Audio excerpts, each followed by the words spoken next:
We'll go ahead and begin. Certainly welcome each and every one of you to tonight's meeting this Tuesday evening, February 3rd. It's the third meeting of the City Board of Directors for 2026, and I know we've had one heck of the last 10 days, and I'm happy that it appears to be getting behind us. So we're going to begin with our invocation by Reverend Corey Scott with Union Missionary Baptist Church, and I'll lead the pledge. All rise. Let us pray. Gracious God, our Father, we thank you this evening for this opportunity and privilege to discuss and make decisions concerning this city and the citizens. We pray now that you will be with this board and our leaders of this city. Lord, help us to do it in a way that pleases you and makes this city even better than what it is. We love you. We thank you. In Jesus' name, amen. Amen. Please join me in the pledge. I pledge allegiance to the flag of the United States of America and to the republic for which it stands, one nation, under God, indivisible, with liberty and justice for all.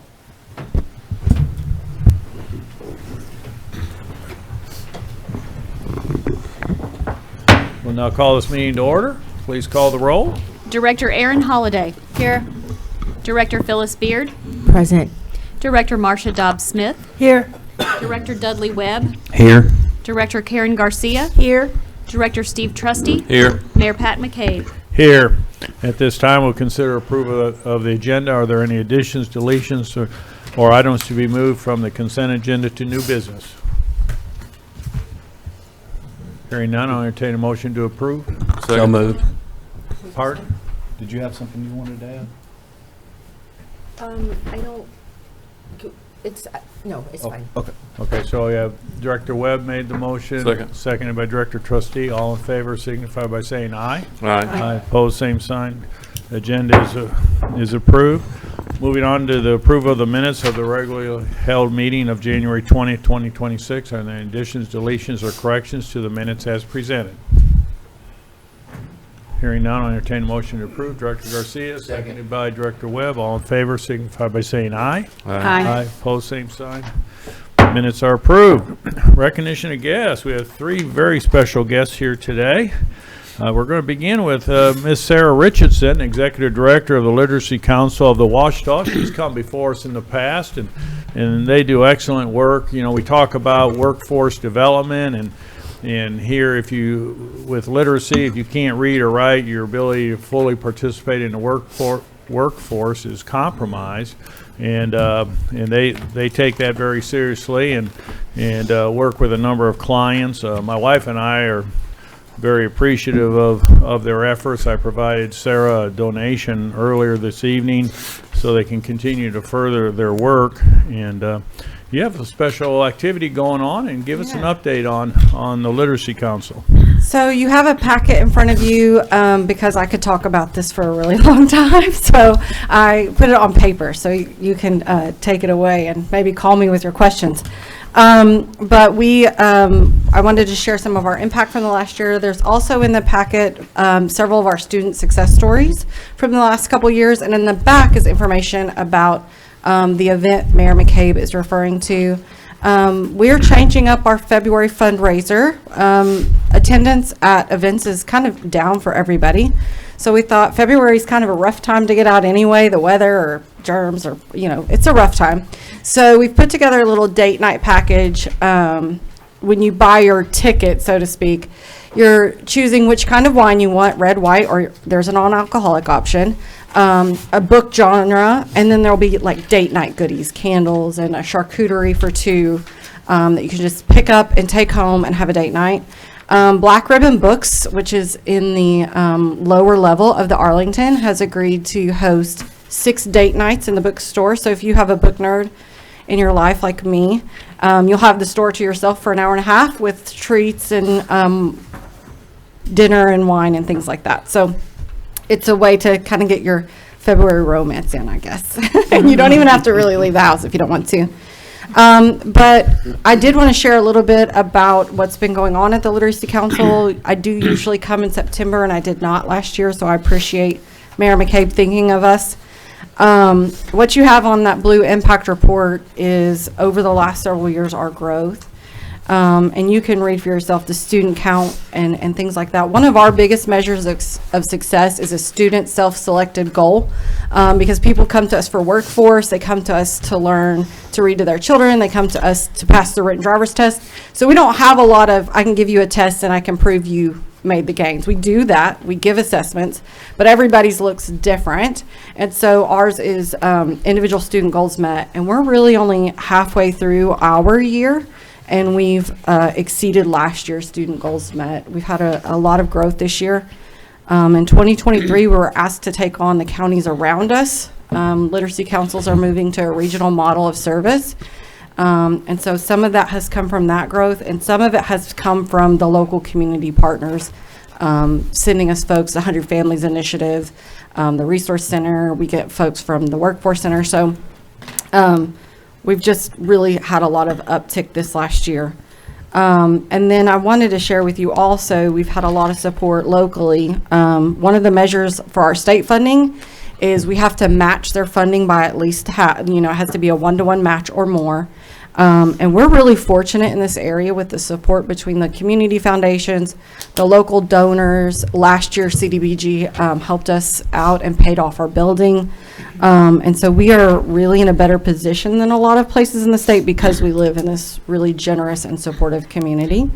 And then we rely on volunteers too. Last year at the end of fiscal year 25, we had 49 volunteers on the record for the year, and most of those tutor, but some of them do things like mow the lawn or do some bookkeeping or things like that, the less attractive tasks of the work. So I did want to give you the opportunity to ask me any questions. Any questions of Ms. Richardson?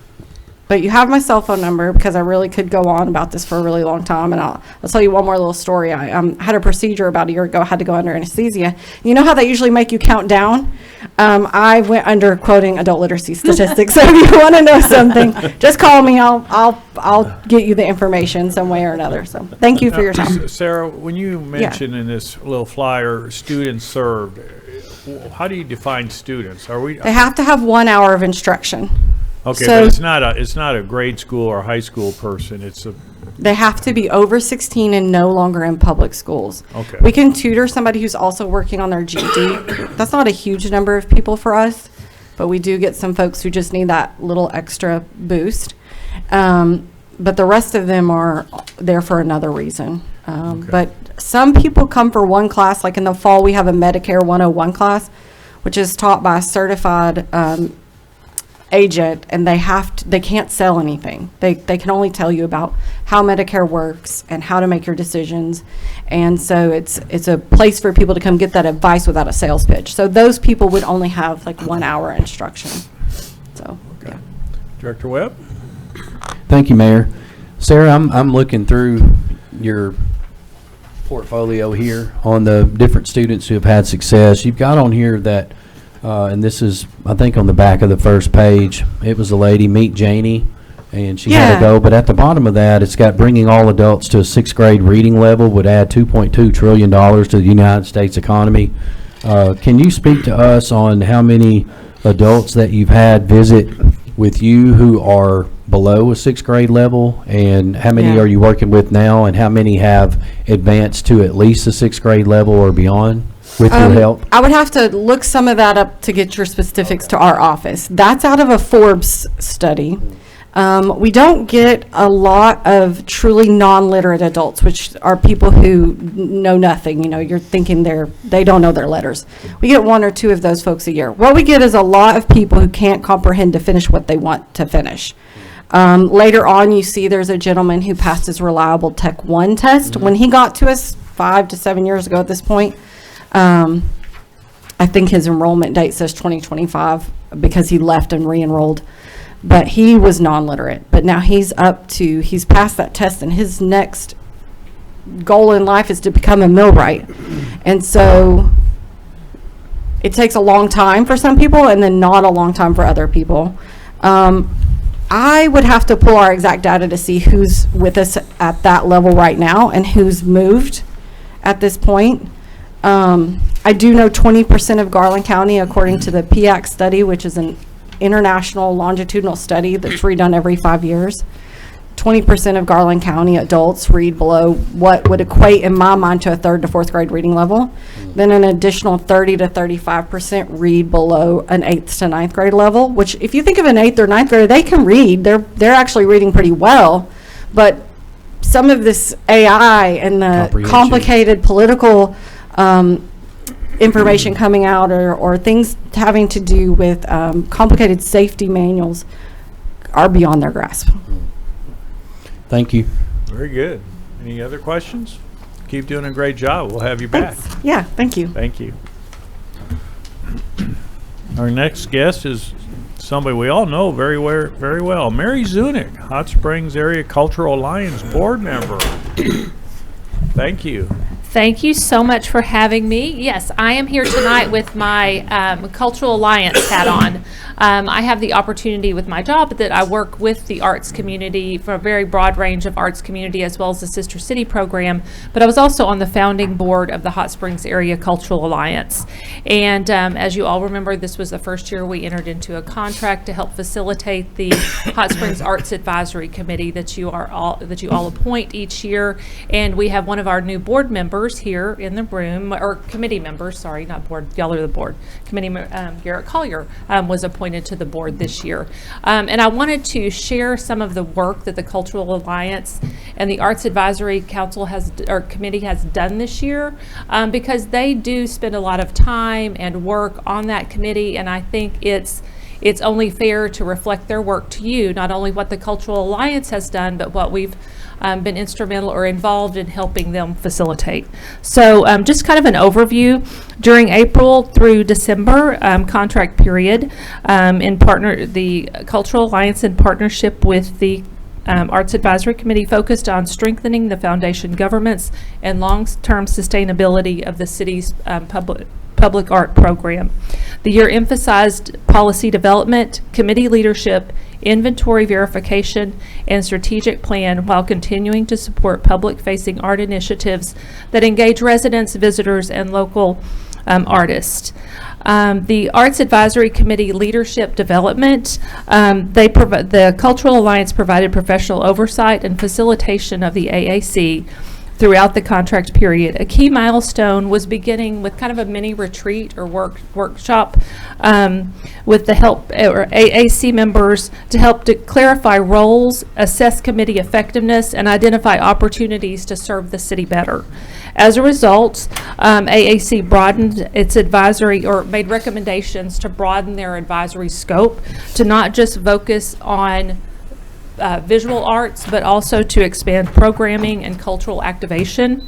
Members reorganized into focused subcommittees to improve accountability and productivity, including programming, inventory, acquisition, fundraising, and also taking over the Art Moves facilitation of that, which is the temporary art exhibit that the Hot Springs Area Cultural Alliance initiated in 2020 that is actually installed and should really be a part of AAC, that's installed along the Hot Springs Creek Greenway Trail each year.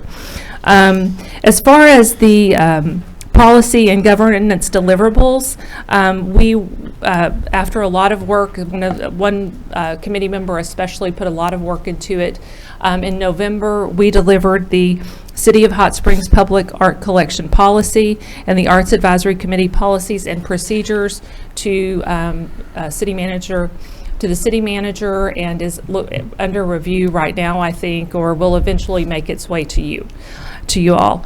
Together, these documents establish clear standards for kind of really a framework for public art acquisition, deaccession, and stewardship, committee authority, ethics, and review procedures, and long-term planning, maintenance, and transparency.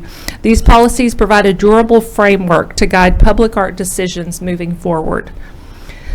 The inventory and collection review, AAC members completed a thorough review of the city's public art inventory, verifying locations, confirming existence of records, and identifying gaps.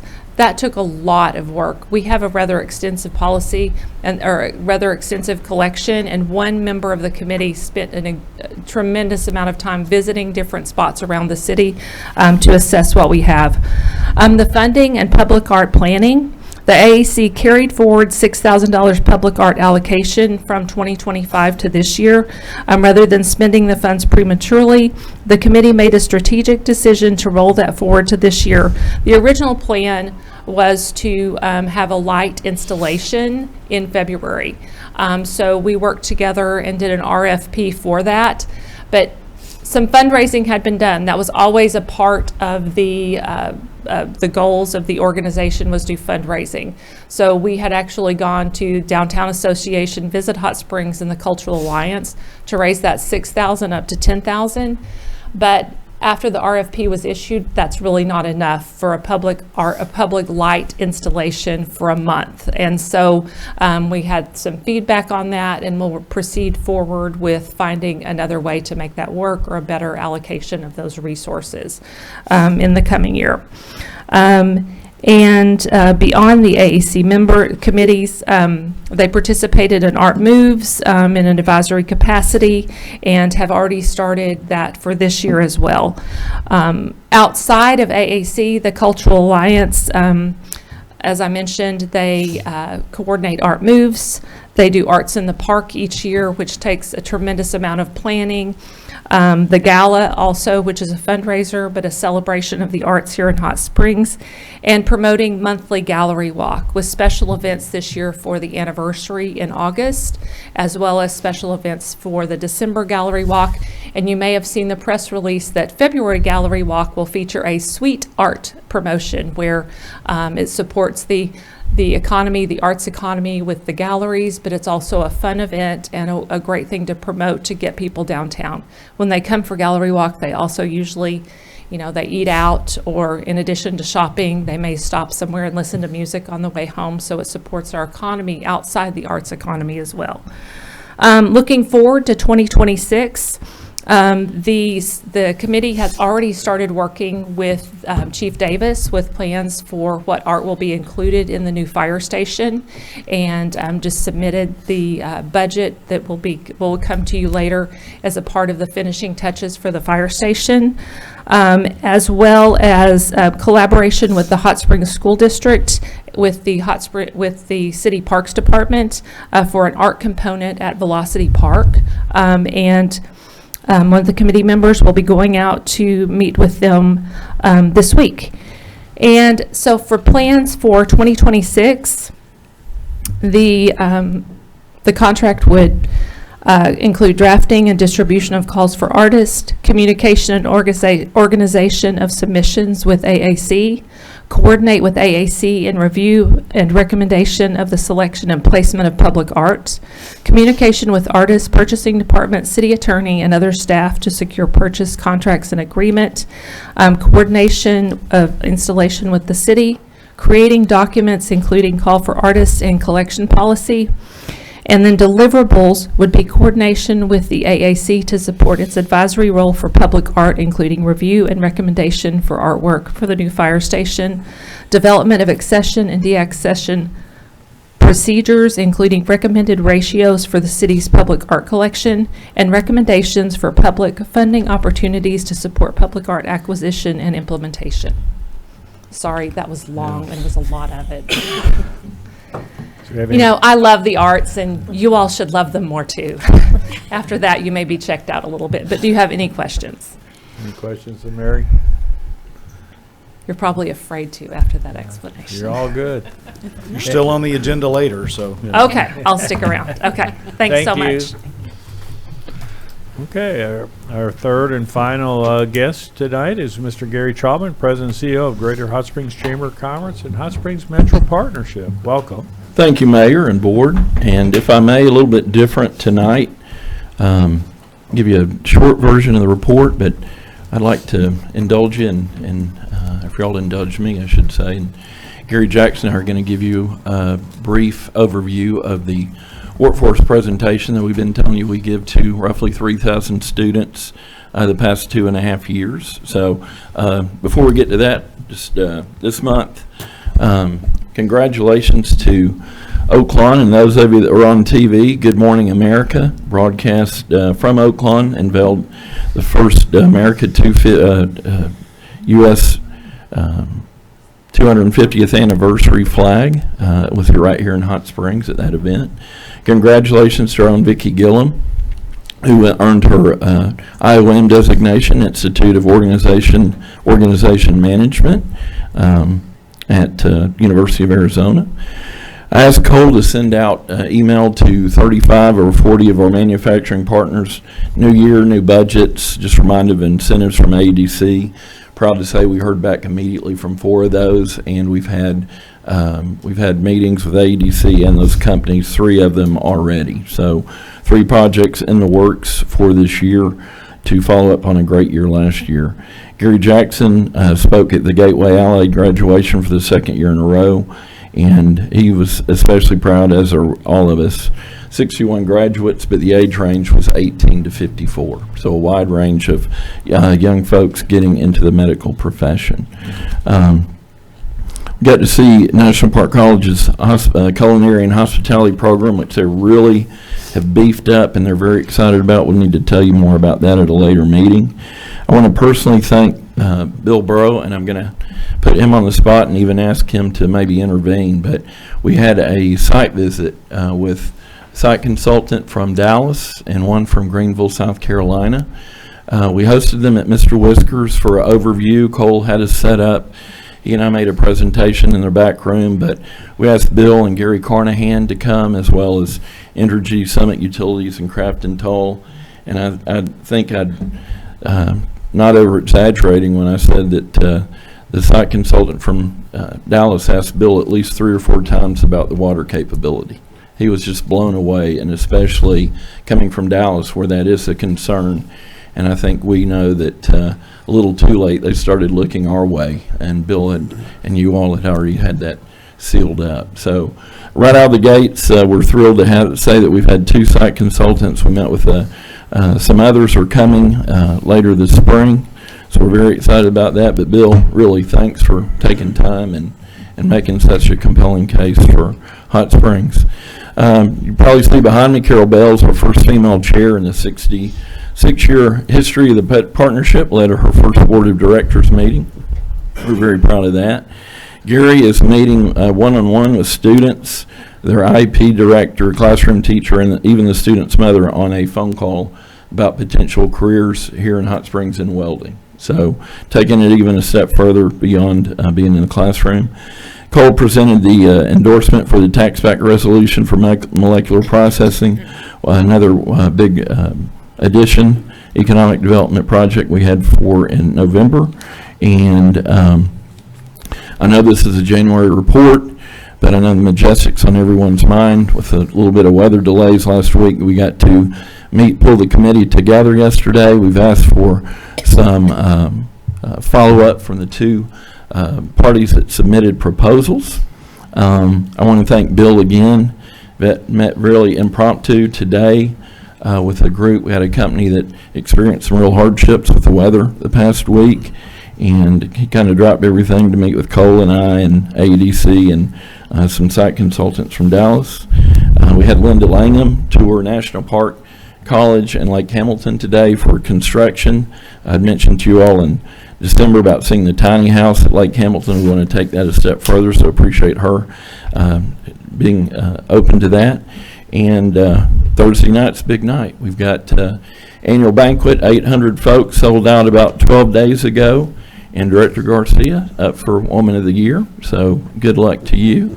We hear the highlight of the night is going to be the national anthem, so we've got we're shipping somebody in from Vegas to sing that for us. And then, Mayor, I don't know if you wanted to say anything, but I think you were a national celebrity this month, so I'll cue you up for later on that. Without further ado, though, I'd like to bring Gary up, and we will certainly not take the time that we would if we were to school with a whole hour to run through this, but this is in essence our workforce proposition to our young folks. I will remind you again, this comes from 2 guys that basically kind of had to leave Hot Springs to go somewhere else to make a decent income many years ago, and we're proud to say that's no longer the case, but that story's still got to be told. So if you don't mind, first slide, please. The guiding light behind us is no matter whether you're in Hot Springs or any part of Arkansas, 25% of Arkansans have four-year degrees. I'm proud to tell you that we skew just a tad better in Garland County, Hot Springs. We're at 27%, as you can see. 17% of our folks have bachelor's and 10% have graduate degrees or higher. So you throw a stat at me, I immediately hear the inverse, and that's 73%. So what are we doing with the other 73? And that's a lot of folks affected when you get 10,000 baby boomers retiring every day. Gary, take it away, please. All right, so when we look at that, the question is, we spend about 70% of our money on 30% of Hey, our Gary, use that mic so they can hear you at home. I'm sorry. Yeah. We use about 70% of our money on 30% of the kids. And we wonder why, where's our workforce? We don't have to wonder, it's already here. We just haven't addressed them. And so by us going out and exposing what opportunities are here in Hot Springs and Garland County, making kids aware of, they have skill sets and things that they like to do that don't know what jobs that we have that would match up with that. Gary and I call that get to and got to jobs. And I'm sure every one of you've had one. Have you ever had a job you woke up to and you said, today's going to feel like 6 months? Or you've got a job that you go to every day that I get to do this. And that's where we're trying to get our kids so they'll be happy and want to stay in Hot Springs and Garland County. I'm going to let you read this slide. It's awful scary to a lot of people. But you know, with AI coming around, the technology that's moving in, jobs are going to change. In our career, I'm looking in this room, every one of us are a little bit longer in the tooth. So we probably had a career in the same field for many times. Just, we've been there and we've done it for 30 years. Our kids are not going to have that with AI. They're constantly going to have to reskill and upskill their skill set. But the beauty of it is this. Our kids are not scared of technology. They scare some of us to death, but our kids aren't scared of it. So when you look at that, from technology and law, finance, medical, all of those things, we have robotics going on right now. Our kids excel in robotics and the computer sciences. Top new jobs, I'll let you read those. Big data specialist, food tech, healthcare, all the way down, AI. And AI is a sharp edge because it's replacing jobs that we do. So how are our kids going to remain relevant? Classroom setting, this is at Fountain Lake. While we love teaching our young people, we also delight in teaching faculties. In this particular case, we're talking to the high school faculty at Fountain Lake, and you know, we get as much nudges and elbows about I didn't know that from the adults as we do the kids. Next slide, please. This is Gary at Lake Hamilton. This particular one is at draft day. We just had the whole senior class of 330 just a few weeks ago, which was even a bigger group than this.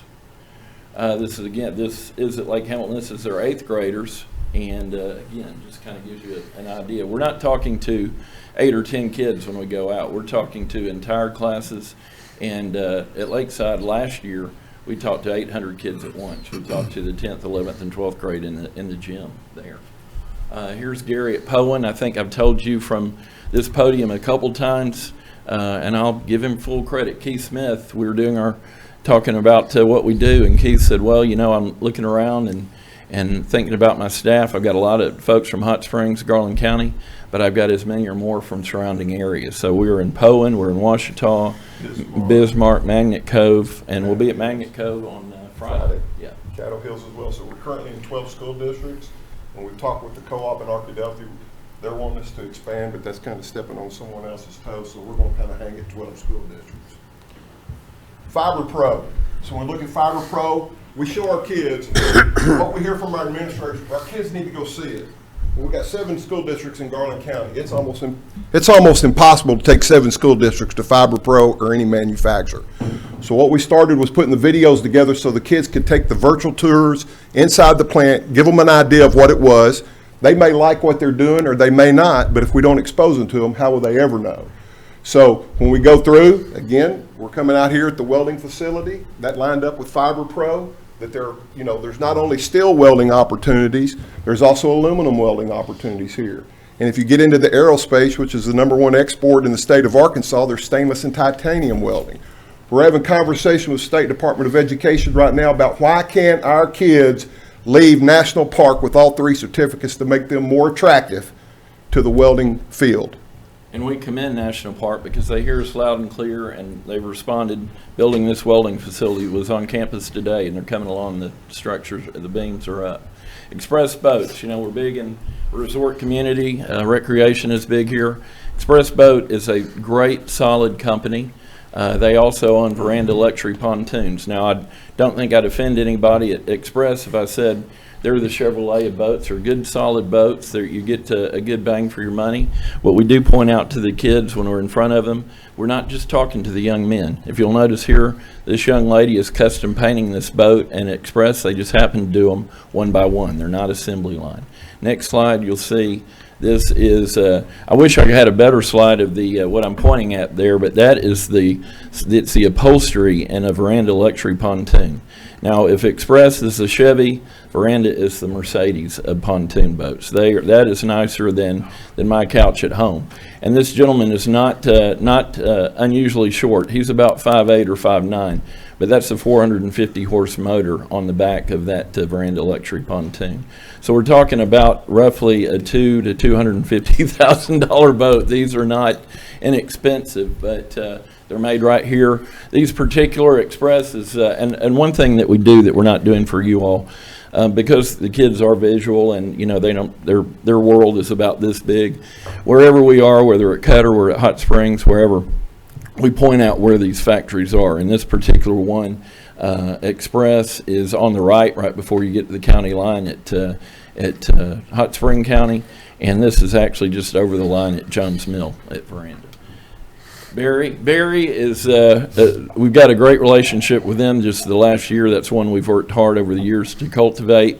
But the neat thing about Barry that they would tell you is that at any given time, you're within 20 feet of a product made by Barry. Who's drinking water tonight? Bottle cap. Chief's bottle cap was made by Barry Global, and on any given day, you touch 6 of their products during the course of the day.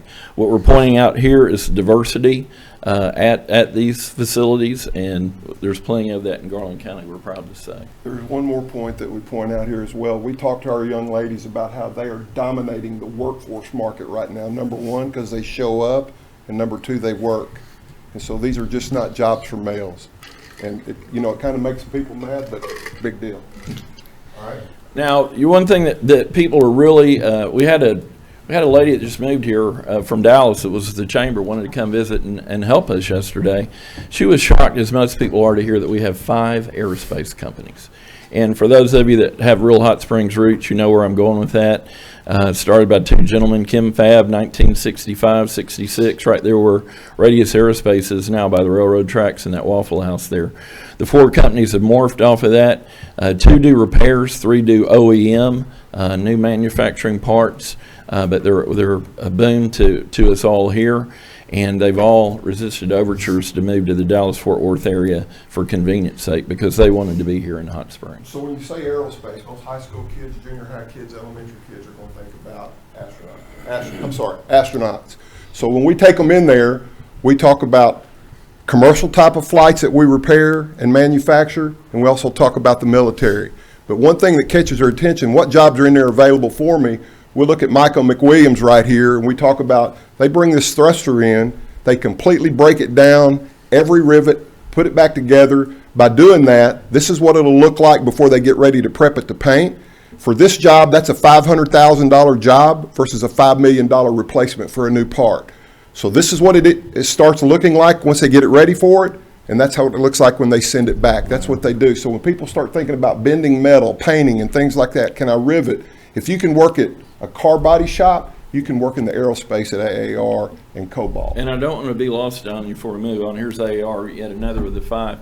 But you saw earlier the photo. We had American Delta, Southwest, but you've got United, you've got UPS, you've got FedEx, you've got Amazon. These 5 companies have direct contracts with all of these manufacturers, and as Gary said, that's only part of the puzzle. The military is a huge client for most of the 5. All right, as we look through, this is one of my favorite slides because it looks like me. All right, these are guys working CNC machines at CMT. They didn't have CNC machines when they were in high school. They had to constantly reskill their skill set to be relevant again. This is something that our students that are in school right now, this does not scare them. But we have to prepare them for these types of opportunities with these jets that they're using to cut all this metal and stainless and titanium, whether it's bending the frame of an airplane wing or it's programming something to cut out a very specific part. But those guys picked up this skill set when they went to work there. Sigma Supply, always tell them, what do they make? Absolutely nothing. They sell everything. 16 distribution centers across the country. And that's the point we want to make. You know, the whole premise of this presentation is these jobs are here in Hot Springs and Garland County. You don't have to leave. However, Sigma in particular and some of the others, you want to do a great job, let it be known that you'd like to see the country.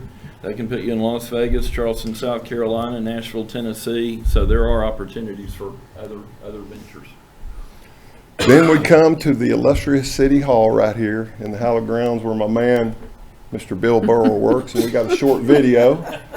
And let me tee it up if I may, because first off, before you hear it, I want to just brag on Bill for his candor, because he really shares personal details here. I want to tell you, it's not lost on me. He's got on his black and gold because this goes over especially well at Hot Springs High, his alma mater.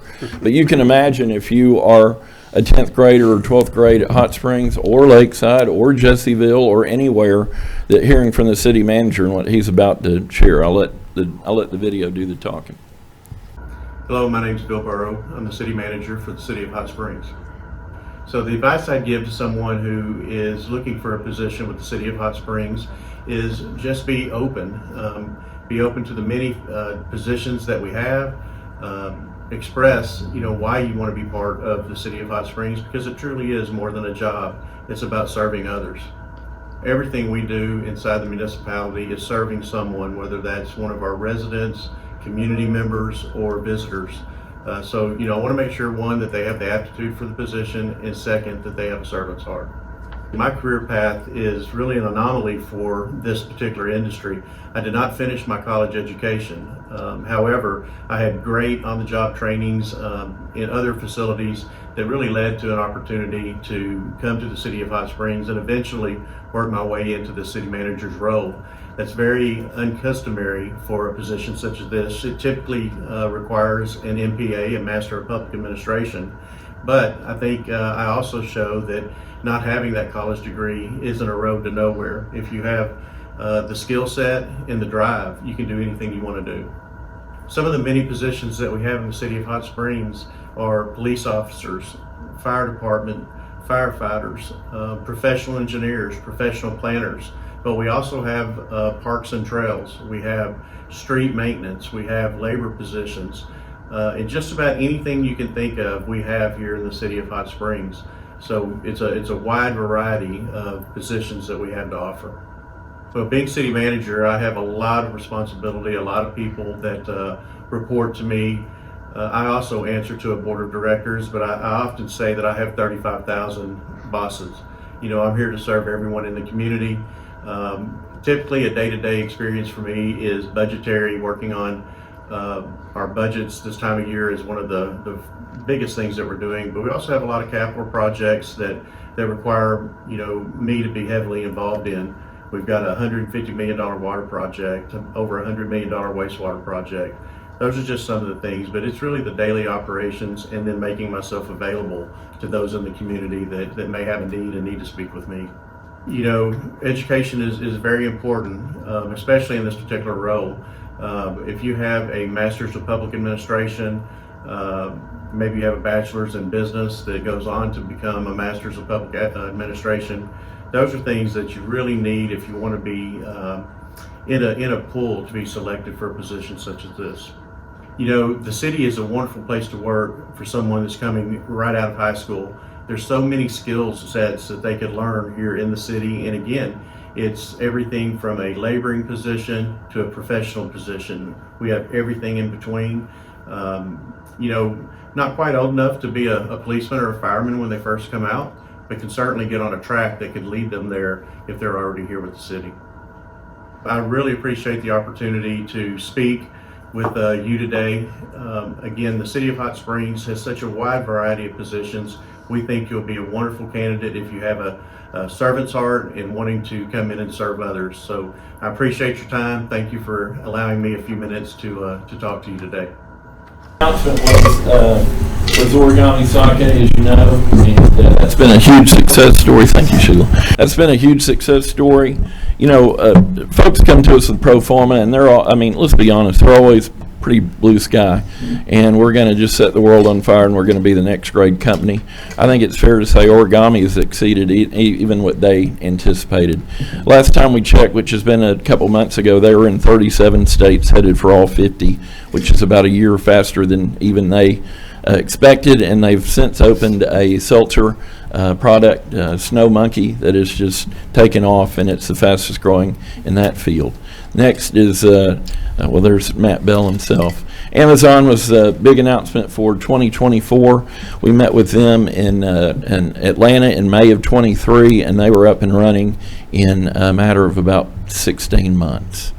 The big one, as you know, this past year, just a few months ago, $67 million, a 200,000 square feet addition for distribution at Mountain Valley Water. If you'll go forward, please. And appreciate, again, the mayor and Congressman Westman, several folks joining us. You just heard me talk about molecular processing. These are the folks that have done the polycoating for the Golden Gate Bridge, the Coronado Bridge, and what they loved at the LAX, the parking lot at LAX, and also the 5-inch layer of foam around the Sphere in Las Vegas. These are the folks just right here in Hot Springs, dinner out. Chick-fil-A, obviously Chick-fil-A is great on customer service. This is not what we're showing the kids. What we're showing them is a significant amount of the chicken breast and chickens in general that Chick-fil-A serves come from Keith Smith Farms right here in our own industrial park. Chick-fil-A was down for a while they were rebuilding and resizing. A lot of folks went to Popeyes. If I were at the screen, I would point at the batter right there on the chicken, and that gets the attention of some teenagers who are always hungry, it seems like. But the point being there is while Keith Smith supplies Chick-fil-A with a lot of their chickens, all of the spicy batter that really makes the Popeyes chicken wonderful is made right here in Garland County at Cary Foods, right there on the left in Lakeside School District before you get to the Garland County line and fairgrounds. Entergy, Gary. Entergy. Have a great relationship with Marshonda. She sent me a packet out last week that we passed out all the schools. It's women in energy. And so many times the opportunities, we think it's just about linemen, but we've got kids from county schools who have now applied and are going to lineman school that live on the outer edges of nowhere, not realizing that they have power at their houses, and Energy needs people in that area as well. The jobs of women, a lot of them now, the corporate pilots that they have, they've turned over when they get out and they're going in. We're looking for people who can fly drones and look at those lines and take a lot of the liability out of flying over in a remote area and monitor those things. National Park Medical Center, and I'm going to pull up CHI, both of them. We have a great relationship with both Scott Bailey and Crystal Bohannon. One of the cool things is Hot Springs is the medical facility for Southwest Arkansas. They fly them in and out all the time. So this is always on the back of our mind. Our hospitals, I want everybody to know that if a kid is accepted into nursing school, they can come back and do paid internships while they're here. They can work during the holidays. They can work during the summer with those paid internships. After completion of nursing school, if they look and sign up for a 2.5-year commitment at either hospital, it doesn't matter, then both hospitals will reimburse them full 100% tuition while they're in nursing school to keep our talent right here in Hot Springs. We also tell the kids, if I may, we tell the kids that don't be like us sometimes and think everybody in there is a doctor or nurse. There's a whole city underneath these roofs. National Park has roughly 650, 700 employees. CHI St. Vincent is our largest employer in Garland County with 1,800 employees. But we're talking phlebotomists, engineers, x-ray technicians, food services, accountants, HR, all sorts of professions there. Absolutely.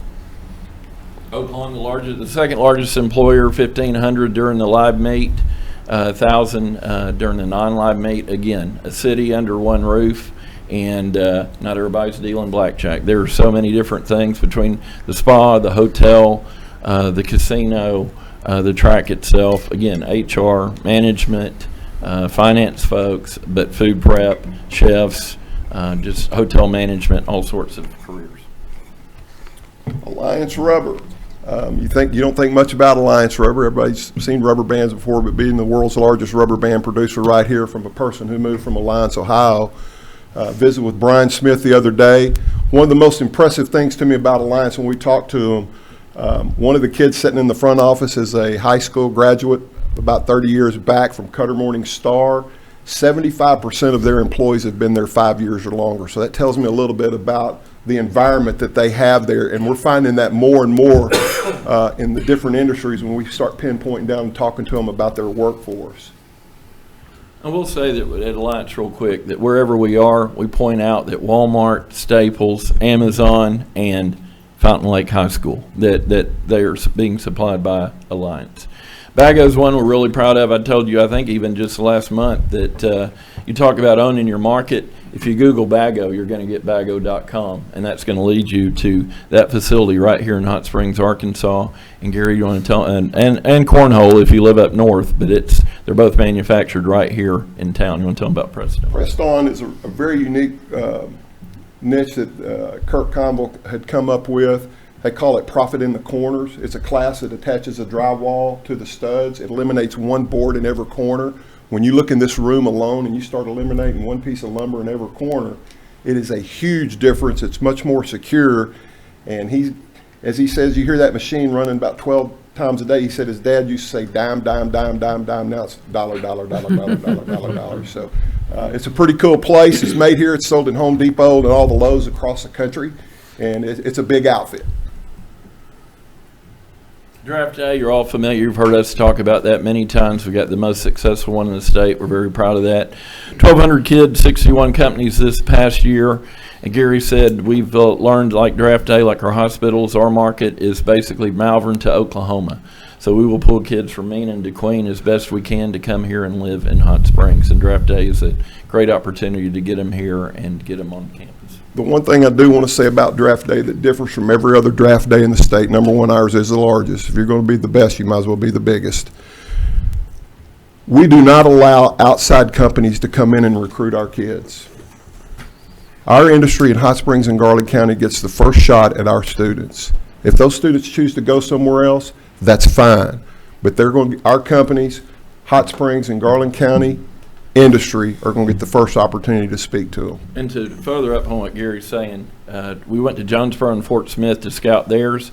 In Jonesboro, we saw Fort Smith companies. In Fort Smith, we saw Jonesboro companies. Little Rock at both of them, Northwest Arkansas at both. We decided that wasn't going to fly at our draft. Nope. So kind of give you an idea, there's 60 booths set up on the floor. Most of the students have gone through mock interviews, how to address people when you walk up and speak to them. Each one of the companies that are on the floor, and you'll also notice in the upper area at the bottom of the scoreboard, you'll see there's about an additional 30 companies up there on the concourse.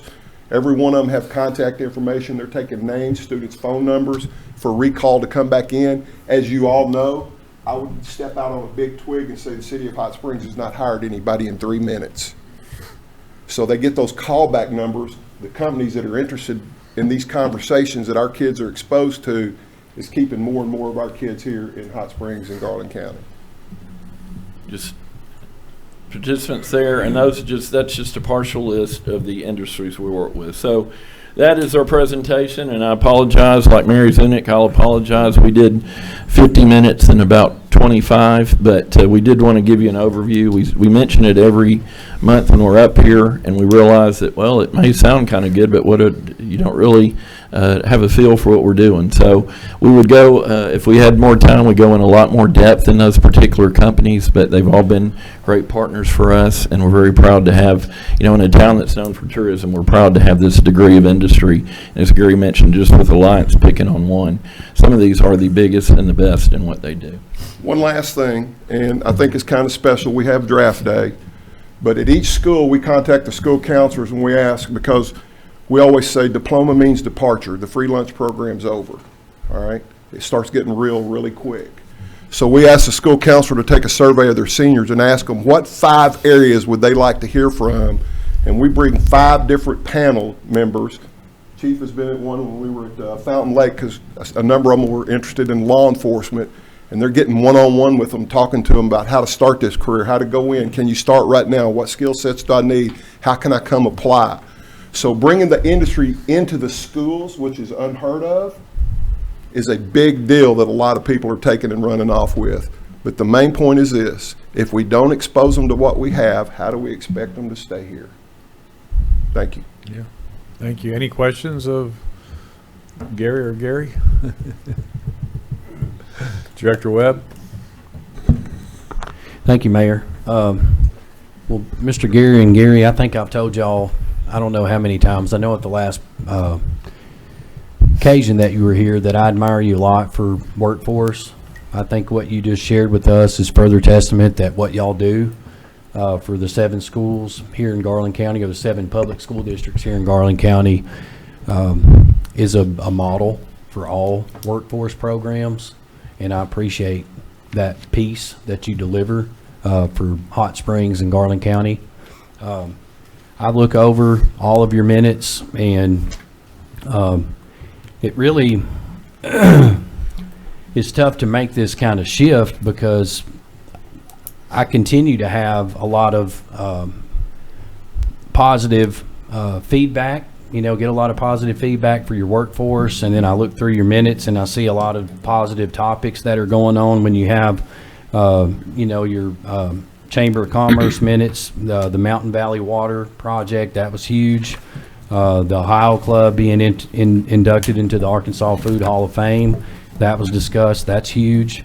Again, more about workforce, and this doesn't just include, schools that are here in Garland County. You mentioned that you've even gone outside of Garland County and you've gone to Poen. So workforce is continuing to grow. So it was, and then Rex Nelson, putting 21 articles in the Democrat Gazette, all positive pieces, for Hot Springs and for what the Chamber of Commerce is doing for Hot Springs, even, the Majestic. So it was, I don't know, it was a little disheartening to me to come down to where the government affairs piece takes place.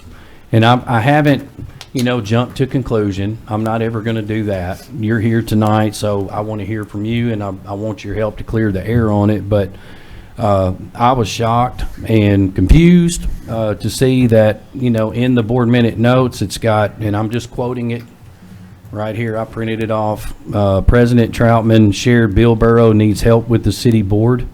There are 2 that don't get it. Can you share with me what that means? I'd be glad to, Yeah. and I appreciate you bringing it up, because Yes, sir. I think it needs to be addressed. First off, I want to apologize for that, because it was heat of the moment. And I want to be very clear on this. We all have to work as a team, all of us. We're competing with every community in Arkansas. We're competing on some of these jobs, some of these things. Bill sat in with us recently on 2. We're competing with companies in surrounding states. We're competing with folks across the country on some of these projects. So, we've worked hard going back to broadband in 2018. We're almost at 100% saturation. I don't have to tell you all about downtown growth. I don't have to tell you about National Park. I don't have to tell you about quality of life. But, Director Webb, since you brought it up, we had our best year ever. We just brought you $97 million in new capital investment. We had unmistakably our best year. We tell you all the things we do. We come up here and present every month. I don't know another EDO or chamber in this state that does more than once a quarter. Most of them do it once a year. But we want to share all our successes with you. For all our hard work, for all our effort, for 3 guys busting their hump every day, our reward was getting cut $15,000 for last year. That's very hurtful to us. It shows that why are we not all on the same team? There's been a tremendous amount of accomplishments these past 7 or 8 years. A lot of it had to do with our mayor, our city manager, people on this board, our county working the same in conjunction, and the Metro Partnership working together. All I'm asking is that let's all be on the same team. As far as, since got the floor, you all told us that the brakes were pumped on the Majestic project, okay? We brought 5 individuals that, we've got 2 bank presidents, we've got 2 leaders in industry, we've got a state representative that have volunteered countless hours, and their reward was getting kind of 45 minutes here at this podium a month or 2 ago, to allow somebody else to participate. And at the end of the day, we still have the two proposals that we'd expected all the way along. I'm only asking that, first off, please forgive us. Please forgive us for emotional reaction. But let's all get on the same team, because at the end of the day, we have got to put Hot Springs' best foot forward. And like I said, I don't mean to put him on the spot, but Bill can tell you what happened at Mr. Whiskers a couple weeks ago. There's not a whole lot of people, and I'll throw Bentonville and Little Rock and Conway in there, that can make a more compelling presentation than we can in Hot Springs.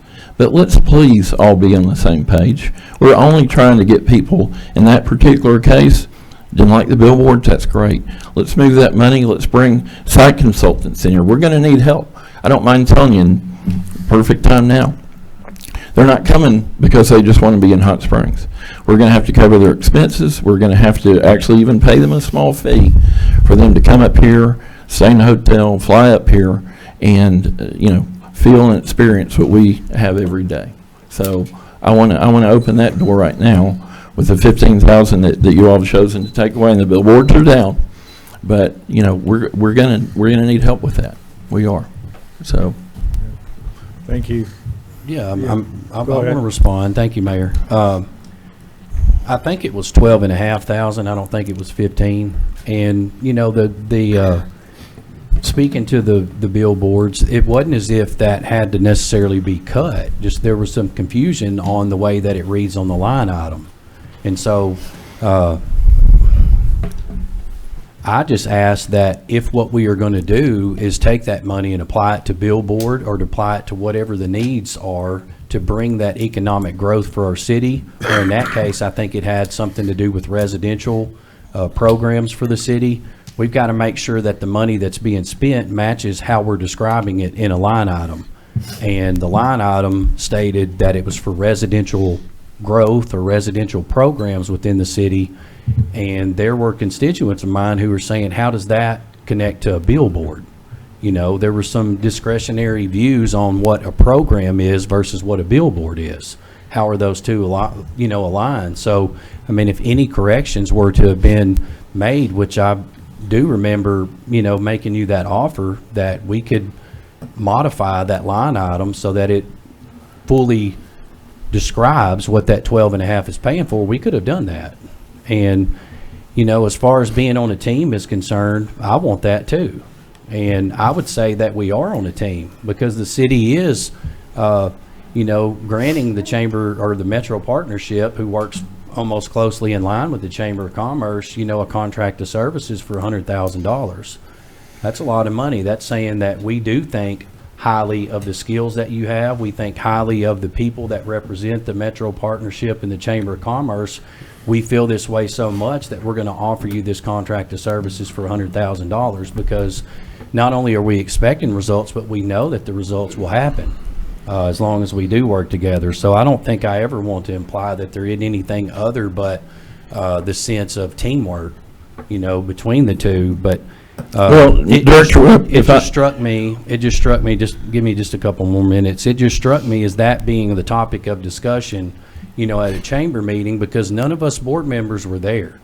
And to have something like that said about a board member and that board member not be present, to be a part of that conversation, or maybe have that conversation outside of a board meeting where a lot of community leaders are present,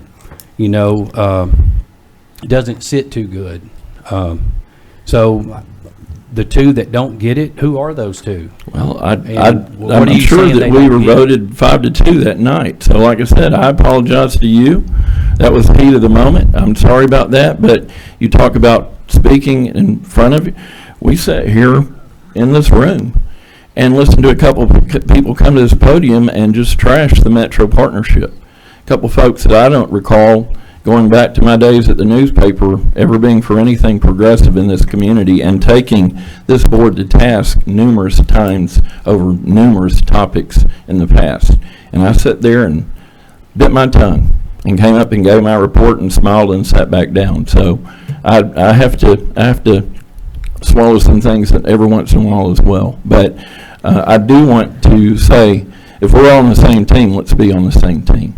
And, economic development is a highly competitive business, and I am actually glad that you're airing this tonight, because I want to get it out in the open. And I want to apologize to you, but, like I said, we have our best year ever, 9 years, best year ever, and we get cut in funding. So I don't think that's the message that resonates. I certainly wouldn't want anybody outside of this community to know it, because we are in a competitive environment. So, again, I can only say I'm sorry. I'd love to start fresh, but let's do it. Director Garcia? Thank you, Mayor. I just wanted feedback on, thank you for the presentation. I'm very impressed, and I'm glad you have the 12 school districts. I know when Express Boat was in Friendship, and there are a lot of people still with, that have even retired from Express Boats from Ouachita, and that are work there now, and a lot from that community, Bismarck, Poen.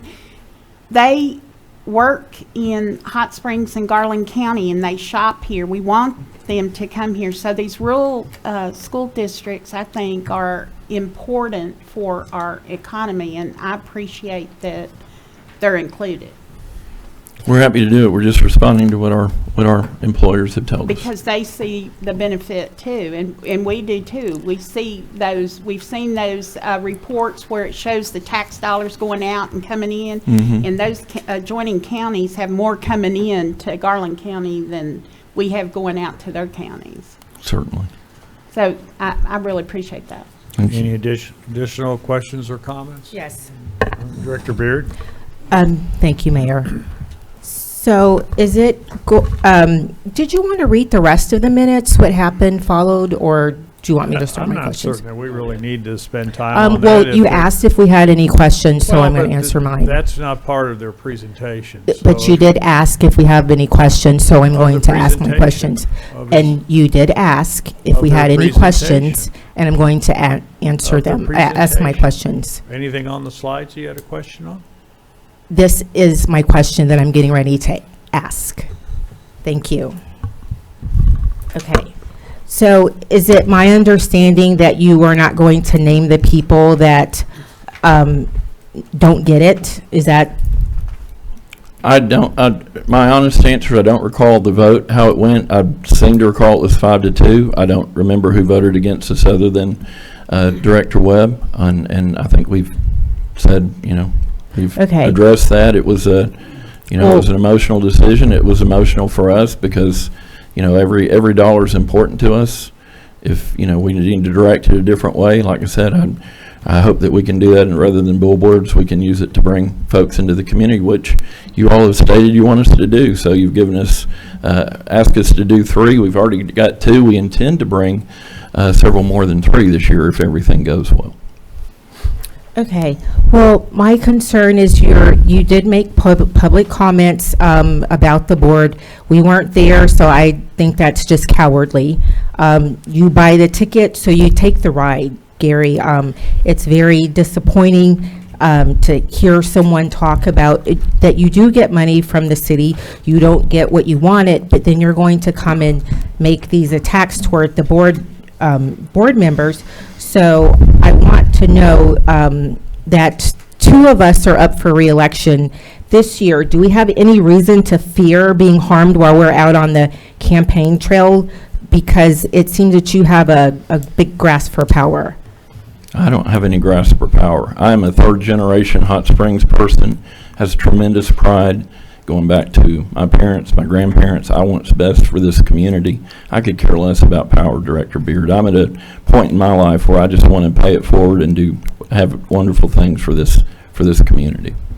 So okay, that's a contradiction of what you made to the minutes, and it's really disturbing that you didn't have the wherewithal to tell your minute writer to not put that in the minutes, because it looked really bad that we're even having this conversation, but it needs to be held because it concerns me that I'm someone, when I'm campaigning, I'm on the streets, I'm talking to people, and if someone were to come and cause harm to me, because you want to keep certain people that agree with you, it's just concerning. It looks really bad. And it's also disappointing. All I can say to that is we have roughly 40 people on the city board, on the chamber board, roughly 40 also on the partnership board, and we have 1,020 members. And you know, while it's typically Gary, Cole, and myself at these meetings, our chairman Carol Bales is joining us this year. You know, there's 4 of us here, but there's 1,020 business represented. So, you know, if you want to be upset with me, please feel free. But the business community wants to be represented as well. So please don't mistake that there's just 4 of us here. It's a whole business community that pays taxes and wants to be heard.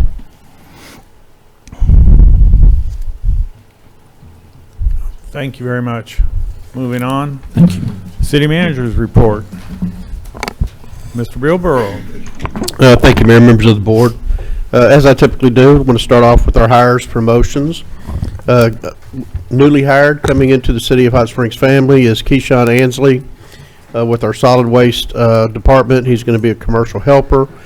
Timothy Carter, solid waste relief truck driver. Sarah Shepard has joined us as stormwater coordinator. Brenna Greger is our utilities purchasing assistant. Savannah Matthews in utility billing services customer service, and Haley Young at district court. A couple of promotions. Dustin Smith has been promoted to operations manager out at the airport.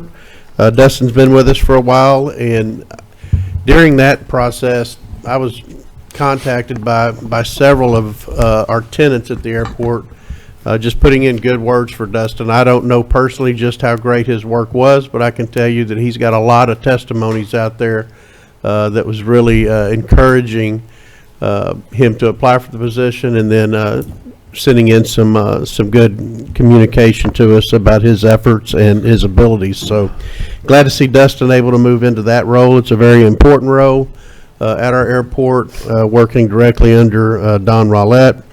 Then Colin Cox, his utility billing customer service, was promoted to customer operations. Want to congratulate her as well.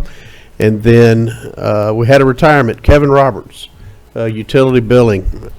He's been in our meters maintenance as an AMI tech. Robert's been with us for 29 years, and really want to wish him well in his retirement. He's put in a lot of hard work over many years. You know, he's one of the guys that's out there trying to help you turn your meters off whenever we have ice storms and your service lines bust. But really good guy, really well-deserved retirement, and just wish him nothing but the best in his future. We have our spring league registrations. The Hot Springs Park and Recreation Department is accepting registrations for spring youth leagues until February the 27th, and for men's slow pitch league until February 20th. To register, you can just go to the city's website and go to the Parks Department. I'm going to hold that one. Our Community Resource Center on January the 23rd was named one of the Arkansas Community Foundation's 50th anniversary grantees and received $10,000 grant. The Resource Center was selected for its innovative, data-driven, community-centered approach and for its measurable impact addressing local needs. The grant will directly support services that provide dignity, care, and meaningful resources to our Hot Springs residents. Also want to talk a little bit about our Planning and Development Department. You may have heard this or heard me say this in the past. The City of Hot Springs was awarded our Hot Springs Heritage and Historic Preservation Plan has been recognized and awarded for outstanding preservation publication, which is named in honor of Eureka Springs writer and historic preservationist Ned Shank. We published that document in 2025. It was done by the City of Hot Springs and MKSK Incorporated. The plan funded through a certain certified local government grant from the Arkansas Historic Preservation Program and represents the city's first formal preservation plan. So Rick Starter braved the elements the other night and was able to to go to their banquet and receive this on January the 30th. So it'll be hanging in your board chambers more than likely your board conference room. So very proud of that one. I want to congratulate Rick Starter, Lauren Atkins, Kathy Selman, all of those that worked on that report. It was a huge effort, and glad to see them recognized. We have a lot of new officers coming on board. Seems like ever so often, Chief, we get a whole crew leave and a whole crew come in. We hope that some of the troopers aren't out there hiring again. They seem to get about 6 of us every time they open up their hiring. But on January the 6th, Hot Springs Police Chief Billy Harbertson swore in the department's newest officers: Caleb Fisher, Christian Gomez, Peyton Hayes, Mark Hughes, Hunter Kilby, Brady Parker, and Mick Rios. These officers began their 13-week basic training at the Arkansas Law Enforcement Training Academy on Monday, January the 12th. Once they graduate, they'll be back up here with us and start working with their FTO, getting ready to be on the streets by themselves. Now I want to talk a little bit about the winter weather. Man, we've all been through it. January 23rd, we had that first wave come in and had about 3 inches of sleet. I don't know how 3 inches of sleet ended up being 3 feet in front of my front door, but it did. The crews got out, they started working it, and we really did a good job those first couple of nights. And then when that second wave hit, it covered up everything that we had worked on, and when it got down to 0 degrees, it was no longer sleet. It was a solid block of ice everywhere you turned. Those guys worked really hard. I'm really proud of the guys in our street department. We had 331 hours, truck hours, including applying brine, sand and plowing. That's a lot of truck hours. We had approximately 429 tons of salt on a 3-to-1 ratio. We had 1,750 tons of sand mix that was applied, 44,800 gallons of brine. Brine is basically salt and water mix, not much more than that, but it does reactivate as a liquid much better than just laying salt. We've currently exhausted all the salt. We don't have any more salt right now. We've got the ability to store about 600 tons. We've got 200 tons on order, and I think 20 tons have been delivered. So we're hoping to get some of that in. We buy the salt from the same place RDOT does, and about half of southern United States. So hopefully they'll get their surplus back up, and we'll get some salt in before we have another round of anything. Our Community Resource Center was very active during that time. They housed over 716 individuals. Some of those the same individuals each night, but 1,716 over that time. Provided 3 meals a day for 9 days. Had more than 25 volunteers assisting. 1 or 2 minor issues that we had to deal with, but other than that, I mean, it was very smooth, ran really well, and appreciate all of those that volunteered to come out and help us at the Community Resource Center. Police and fire, we had 55 accidents, we had 8 roof collapses, 79 traffic hazards where we assisted motorists in some way. Utilities, we had 34 customers that we had to cut their water off due to their service lines breaking. We had 6 main breaks. Want to shout out to those guys too, because it's not just going out and turning it off, and it's not just going out and repairing a water line break. These are guys that are digging 4 feet down into the ground, having a huge pit that they have to get into and put a saddle on a pipe. I didn't see many of them this time, Monty, but I can recall many times going out there and literally they're in that position working on those pipes while water is freezing to their beards. They're heroes when it comes to things like this. They're the ones who keep our water going. We saw Saline County run out of water. We're very fortunate to have the staff we have, and we're able to valve things around. And really, when we have events like this, it's truly a dance when it comes to how we're able to move water from one tank to another tank, or see one drafting and be able to know that we've got a problem there, we've got to go find it, address it. Saline County, I don't think they lost their water due to main breaks. That probably was some of it, but most of it was running water. And, you know, we did a lot of education leading up to that. Monty, I know you had made several comments to the paper and and TV. We have events like this, just takes a drip. If you run a pencil thin stream, we're going to run out of water. So we did a lot of education on that on the front end, and just appreciate everybody on our staff that worked through this event. You know, I would get some messages, my phone almost melted a couple of times with everyone wanting to make sure their street got taken care of. And we did the best we can to get out there to all that we could. You know, we have a pretty structured approach when we have these events. We're going to take care of the hospitals, the nursing homes, the nephrology clinic, and the cancer treatment clinic. Those are going to be the first things that we do. Then we're going to move into our major arterials. We know where our hills are. We're out there treating. And man, I don't even look at Facebook. Somebody will send me something on that thing. I can't look at it. It's brutal out there. I mean, you know, these guys are just working themselves to death and just getting hammered, you know. But I want our staff to know that we see it, we appreciate it, and the work that they did during this last storm event was really, really phenomenal, and I just appreciate them so much. So, Mayor, thank you. Thank you.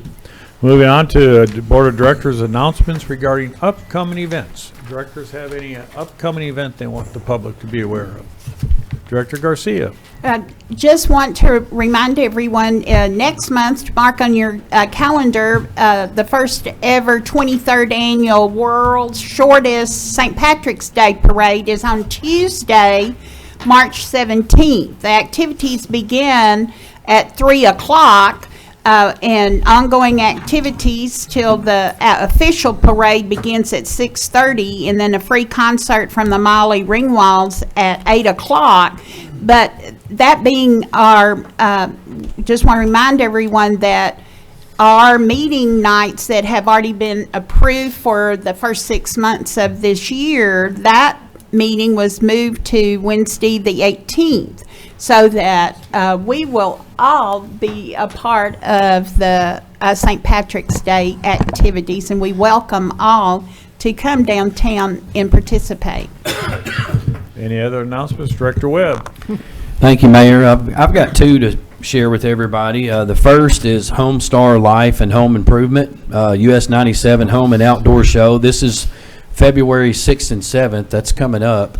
There's probably some high schoolers somewhere doing that number, February 6th and 7th. I see what you did there. 134 Convention Boulevard over here at the Hot Springs Convention Center. Home Star Life and Home Improvement, US 97 Home and Outdoor Show.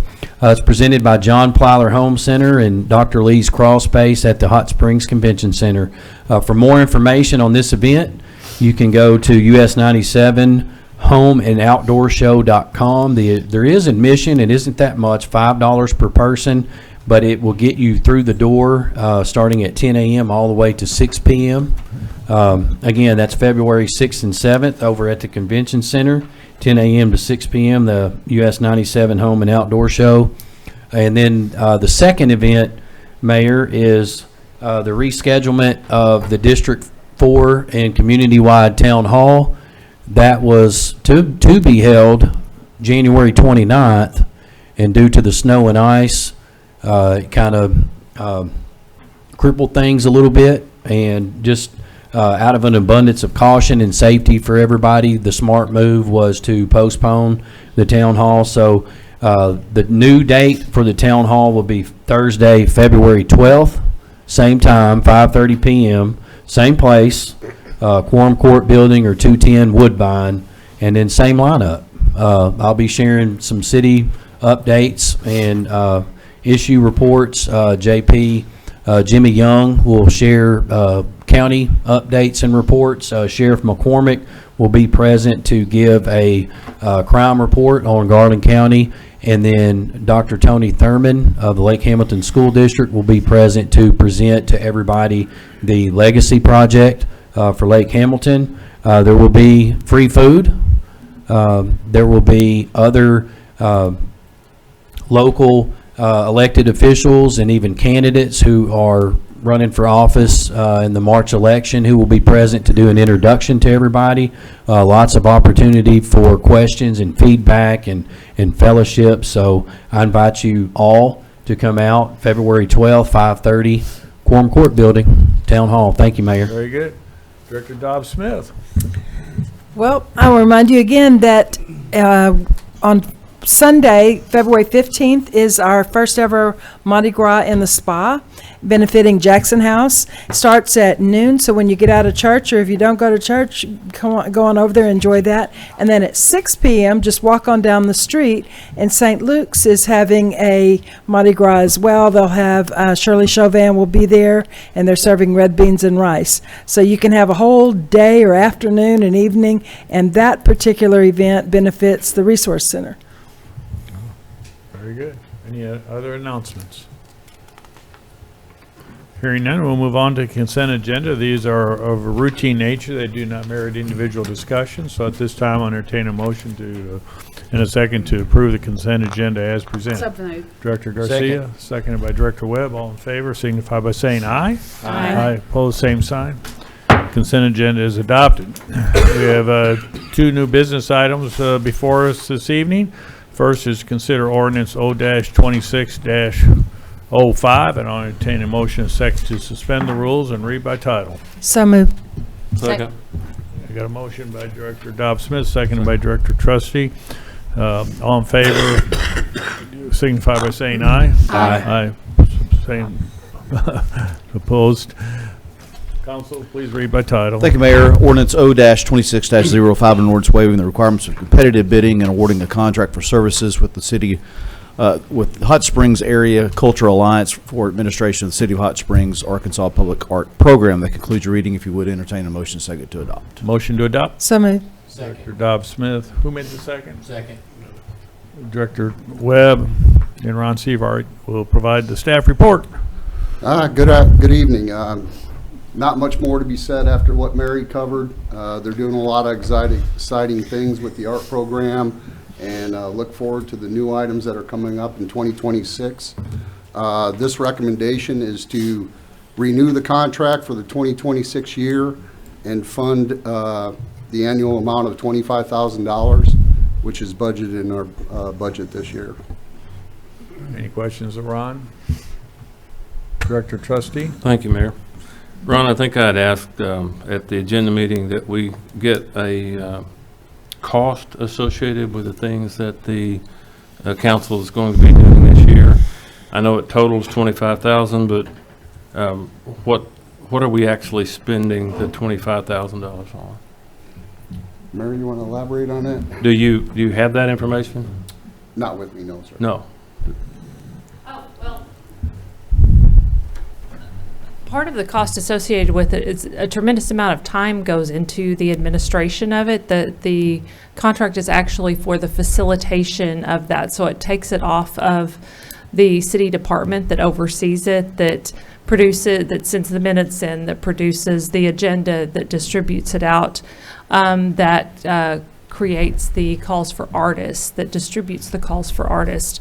The Cultural Alliance also has a membership to CAFE, which is a way to distribute calls for artists. It also covers I think it's about $6,000 to $7,000 of cost for the Art Moves exhibits down along the Hot Springs Creek Greenway Trail.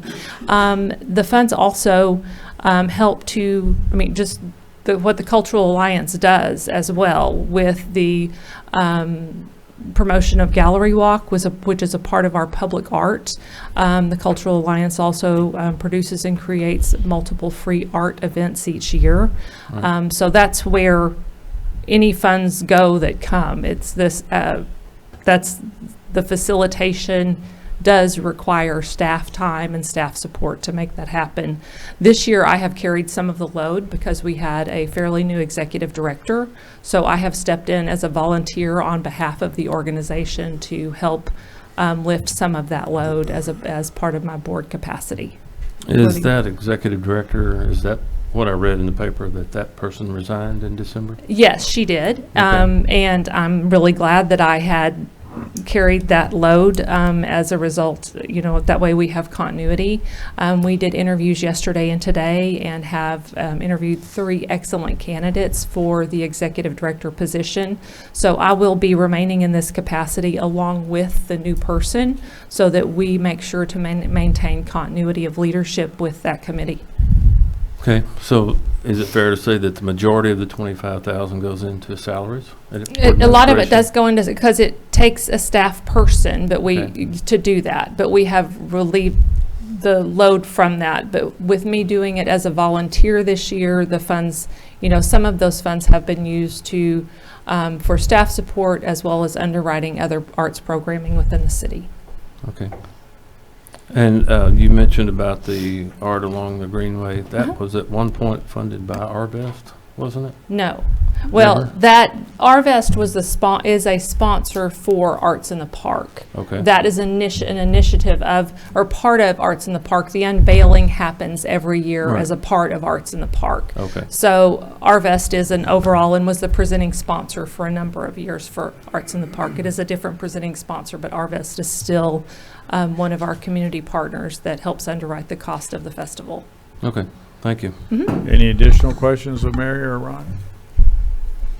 Thank you. Did we have anybody sign up? No, sir. Discussion amongst directors? Hearing none, please call the roll. Director Holliday. Aye. Beard. Aye. Dobbs Smith. Aye. Webb. Aye. Garcia. Aye. Trustee. Aye. Mayor McCabe. Aye. Ordinance is adopted. Our final action item of the evening is to consider ordinance O-26-06, and I'll entertain a motion and a second to suspend the rules and read by title. Director moved. Trustee, seconded by Second. Director Dobbs Smith. So I have a motion and a second to suspend the rules and read by title. All in favor signify by saying aye. Aye. Opposed, same sign. Council, please read by title. Ordinance O-26-06, an ordinance authorizing an agreement with U.S. Bancorp Government Leasing and Finance, Inc. to provide short-term financing under Amendment 78 to the Arkansas Constitution for certain 2026 capital acquisitions, declaring an emergency and for other purposes. That concludes your reading, Mayor. If you would entertain a motion second to adopt, and keep in mind I will read the emergency clause separately. Very good. Thank you. So Motion, Director Trustee, second by Director Garcia. And our staff report will be provided by Finance Director, Ms. Karen Scott. Welcome. Thank you, Mayor. Good evening. The city seeks to obtain financing for capital items approved in the 2026 budget in the total amount of $2,187,547.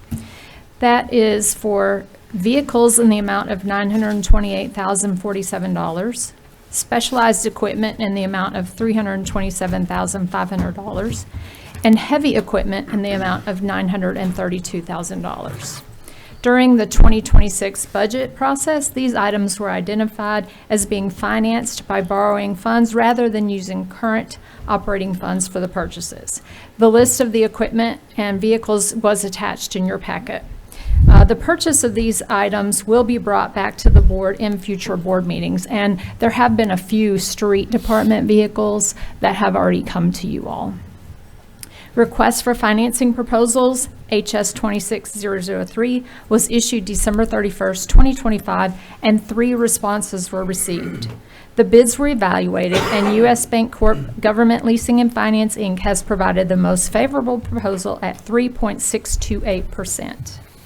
For purposes of comparison, the rates on the 24 and 25 financing were 4.38% and 4.25% respectively. It would be in the city's best interest to declare this as an emergency so that funding could take place immediately in order to take advantage of the lender's offer to lock in the rate of 3.628%. The proposal submitted by U.S. Bancorp Government Leasing and Finance, Inc. was also included in your packet. The debt service projection was included in the budget We did use a slightly lower rate of 3.5% to project those expenses. However, the lender has only in the amortization schedule have one interest payment, so we do have ample funds in the budget to pay this year's debt service. Also in your packet, I included a spreadsheet that shows all of the outstanding Amendment 78 debt and also the principal and interest that was on the 2021 issue that was paid off in 2025. I'd be happy to answer any questions. Any questions of Ms. Scott? Director Trustee? Thank you, Mayor. Karen and I had asked for that, and I'm sorry if I missed it. I don't see it attached to their proposal. It has the amortization for the new debt, but I was looking just to see what we still had and where it fell off. Does someone else have it? Have I missed it?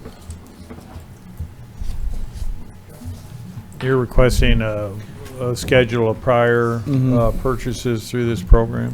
See, it's, do I? What Up here? page? I think it's in the spreadsheet. Well, I didn't see the spreadsheet. That's what I missed. Yeah, it's linked as the word spreadsheet. I think you click on this. Amendment 78 due by year. Okay. That's it. Right, I did miss it. Thank you. Sorry about that. Thank It's you. okay. It's exactly what I was looking for. Any additional questions of Ms. Scott? Here now, please call the roll. Oh, wait, we got anybody sign up from the No, sir. public? No? Discussion amongst directors? Hearing none, please call the roll. Director Beard. Aye. Dobbs Smith. Aye. Webb. Aye. Garcia. Aye. Trustee. Aye. Holliday. Aye. Mayor McCabe. Aye. Ordinance is adopted. Mayor asks for the emergency clause. I'll read it in its entirety. Section 6, emergency clause. The Board of Directors hereby determines that the initiation, procurement, and acquisition of the equipment here and above set forth are essential to the public health, safety, and welfare of the citizens of Hot Springs and must be financed as quickly as possible. An emergency is therefore declared to exist, and this ordinance shall be in full force and effect from and after the date of its execution. That concludes the reading of the emergency clause. If you would, please entertain a motion second to adopt. Motion to adopt. Director Garcia, seconded by? Second. Director Dobbs Smith. All in favor, signify by saying aye. Aye. Aye, opposed, same sign. Emergency clause is adopted. Now we're on to Board of Directors items for discussion. Any items for discussion? Director Garcia. Thank you, Mayor. I just wanted to add, in addition to the city employees, heroes, the city manager mentioned, there are, I wanted to publicly thank LifeNet and the Arkansas National Guard that were stationed here during the ice storm. I live in a senior citizens neighborhood, and they were heroes to people in my neighborhood that needed those services, and also to city management. Very nice. Thank you. Director Beard? Thank you, Mayor. I emailed Caleb Alexander at the Municipal League today, and I needed clarification. The minutes from the chamber meeting stated that the mayor was a board member, but he also votes on the matters of the chamber. So is that a conflict of interest, or how is that okay? Ex officio. Yeah, I saw your letter that you had sent to the Municipal League. That wasn't the topic of your letter, but if you don't have a pecuniary interest, there's not a financial interest in the outcome of the vote, then no, you don't. In many instances, board members may choose to recuse. Director Trustee has chosen to recuse multiple times when there's been issues voting on Habitat for Humanity, for example. He doesn't have a financial interest, so there's not a overt conflict of interest there, but out of abundance of caution, he has recused on that from the governing body. But with no financial interest involved in your situation that you asked the Municipal League about, you don't have a financial interest in that either. So I would not say that you would have to recuse on the issue that you requested them about. Can you maybe try it a different way? The mayor is on the board of the chamber, and he's voting on the money that is given to the Metro Partnership So can you, like, in layman's term, explain why, or can you just show me that in writing where that's allowed or okay? Is there something from the book? There's not going to be a statute or an ordinance. There are a number of rulings on that issue that I'd be happy to prepare a memo for you for. But with respect to voting on Metro Partnership, that's different than the chamber. They're two different entities. But in any event, Which board is he on? The chamber board? he's on the Metro Partnership. Metro Partnership. Okay. So when they bring things before the board to vote, he also votes, but he's on the board. I think he's an ex officio member of the board of the Metro, not non-voting member. Non-voting member. Maybe you don't understand the optics of it. What are those? He is ex officio and to someone, everyday person that looks like he's a part of the board and he's voting on the money that they get.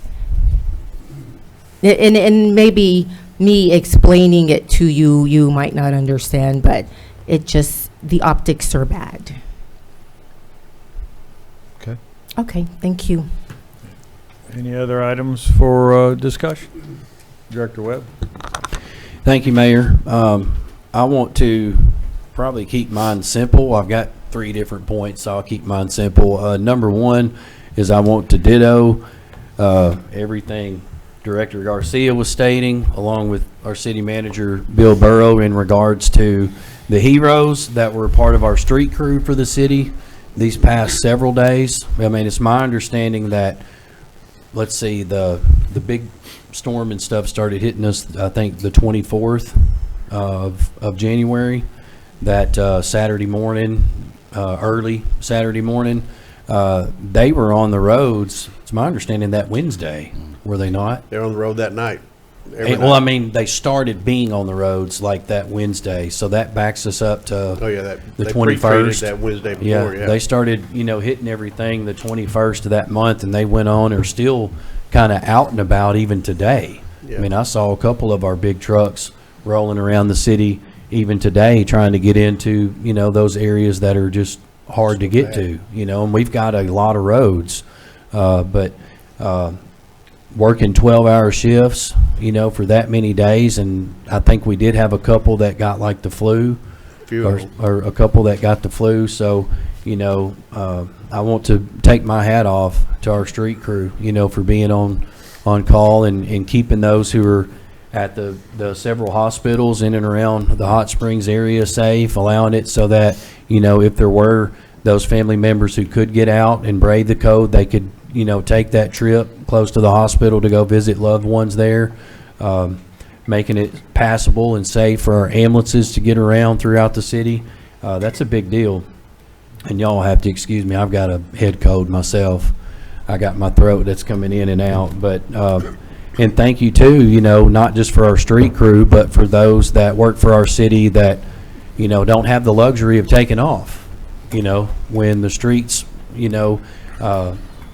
receive that much ice and snow, it does shut down portions of our city, but there are many portions that don't have that luxury. That includes our, not just our street department, but our water department, sewer department, fire department, police department, airport was maintaining throughout this whole weather shift, and it, thank you. I appreciate it. So that's number 1. Number 2, like many of I saw She said Director short, Holiday. I'm sorry. She's smiling. She's got a bucket of popcorn. She's ready to hear.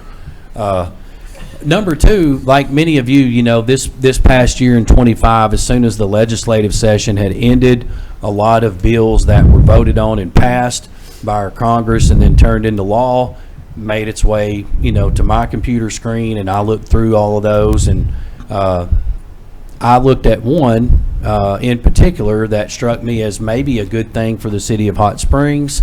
It was a little bit more unique than the other bills that were passed and put into law, because this is a particular bill that went into law that is only implemented into local municipalities if the municipality votes and passes it as an ordinance. And the bill that I'm speaking to is House Bill 1808. The skinny on it is that it is the Fire Department Bill of Rights. I look at that and think this is a great tool for our city, and I'm aware that there are a number of cities that are entertaining the notion to vote on this as an ordinance. There are 3 that have already made it a possibility, one of those being Little Rock, one of those being Fayetteville, and one of those, I believe, being Mayflower. Let me think. Essentially, the short part is that it enhances due process.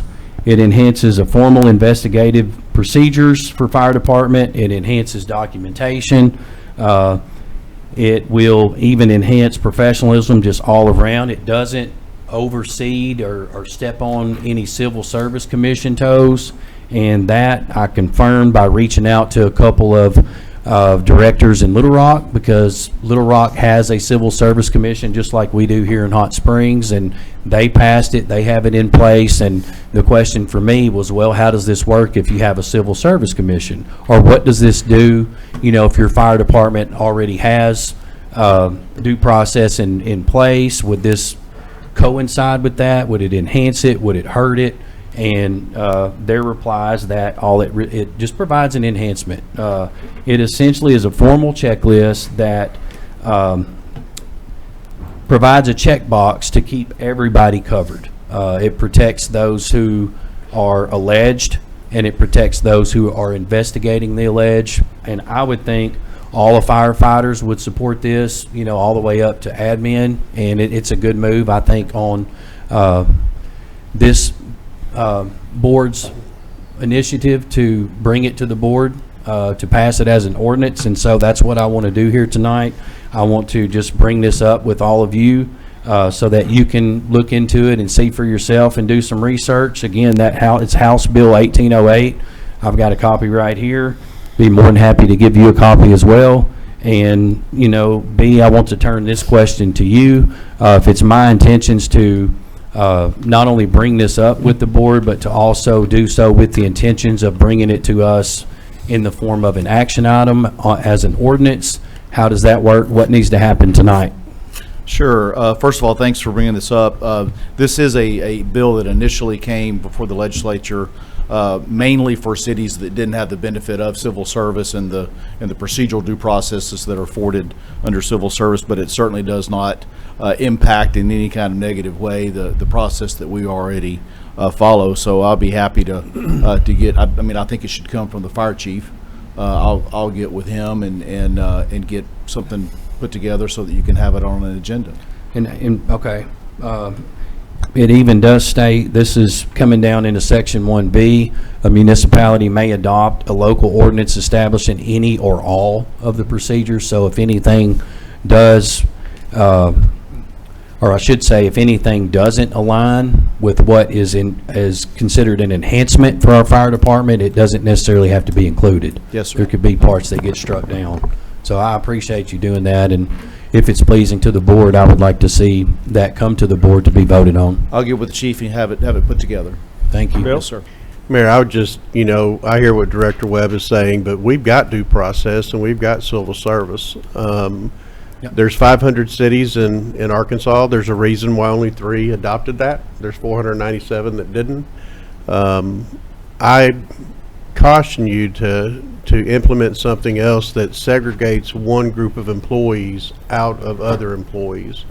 We don't have that same for other individuals or other employees that work for the city. That is why we have a civil service commission. That is their due process.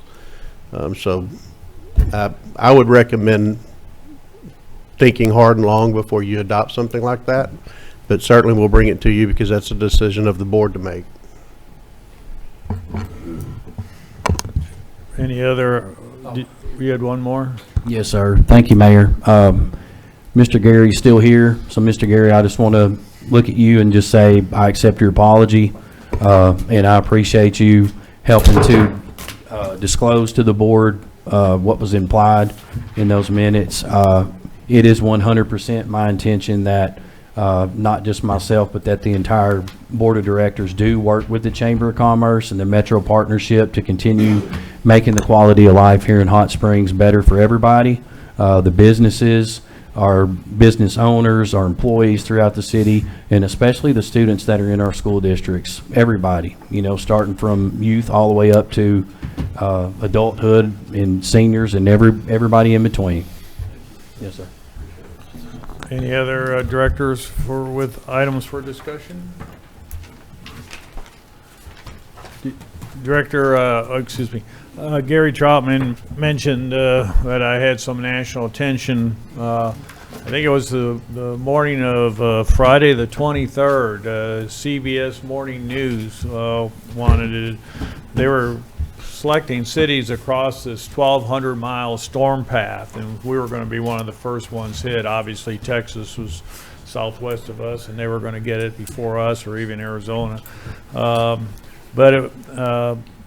They had me on they called me on Thursday evening or Thursday late afternoon to be on, and I'm not very techy, as Gary Jackson was talking about workforce development. So the guy on the phone, he was kind enough that we coordinated about 8:30 p.m. on Thursday night, kind of a dry run to hook up and get everything set. And I got up at about 4 o'clock that morning, Friday morning, and got to my place of work at 5:15, so I could be queued up on my side.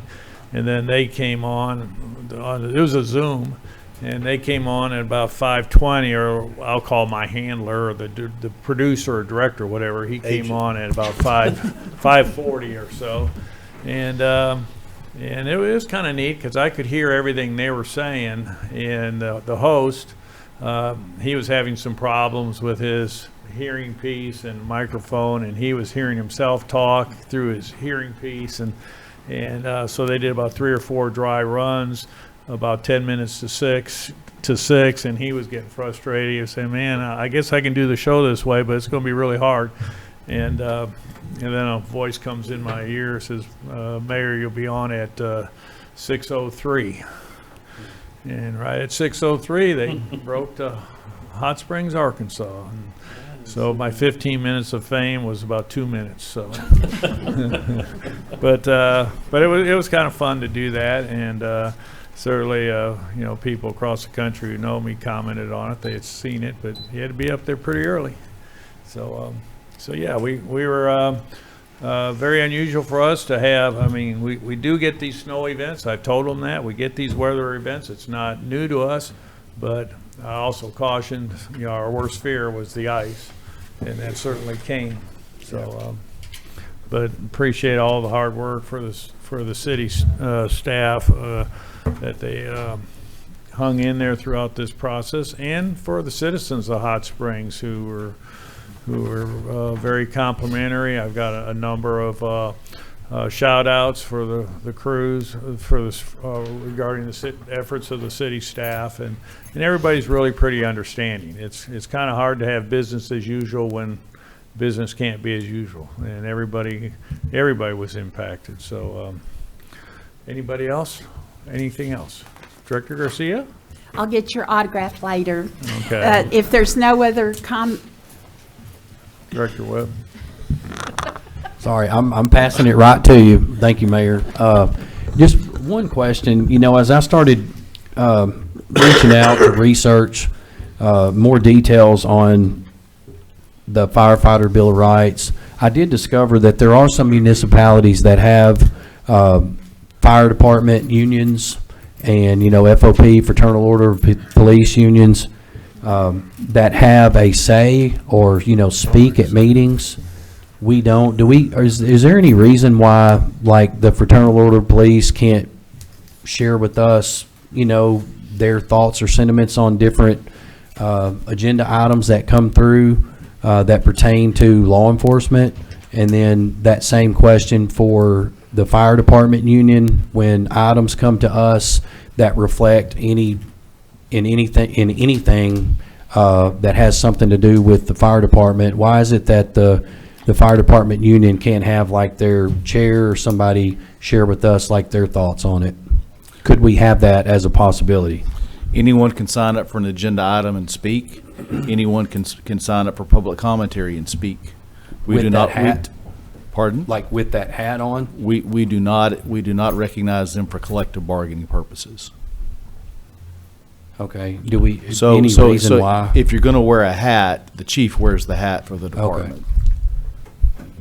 And the same to be said for the fire department? Yes, sir. Okay. Okay, Director? Thank you. Anything else? If there are no further comments, I move to adjourn. All in favor, signify, I need a second. Second, Director Webb, all in favor, signify by saying aye. Aye. Opposed, same sign.